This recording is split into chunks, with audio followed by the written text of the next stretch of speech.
Hello my dear neat aspirants, నా పేరు కేదార్నాథ్. నేను ఆంధ్రప్రదేశ్ స్టేట్ నుంచి ఏపీ స్టేట్ నుంచి మాట్లాడుతున్నాను. నేను మొన్న జరిగిన మే 5th నీట్ 2024 అటెంప్ట్ చేసినాను. యాక్చువల్ అంటే ప్రస్తుతం ట్రెండింగ్లో ఉన్న టాపిక్ రీనీట్ అని.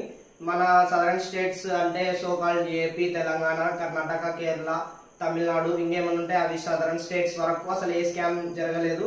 ఇంతవరకు బయటపడలేదు. జరిగినప్పటికీ అంటే జరగలేదని చెప్పకూడదు, కానీ ఇంతవరకు అయితే ఏ స్కామ్ బయటపడలేదు సదరన్ స్టేట్స్ నుంచి.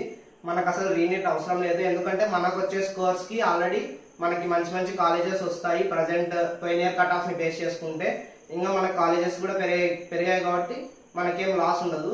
యాక్చువల్ గా స్కామ్స్ అంతా జరిగింది నార్థన్ స్టేట్స్ లో, కాబట్టి రీనీట్ పెడితే కూడా ఓన్లీ నార్థన్ స్టేట్స్ కే పెట్టాలి. మనం మళ్ళా అదే ఫామ్ లో ఉండి అదే టెంపోతో చదవము, అదే స్కోర్ వస్తుందని కూడా గ్యారంటీ లేదు రీనీట్ పెడితే. కాబట్టి రీనీట్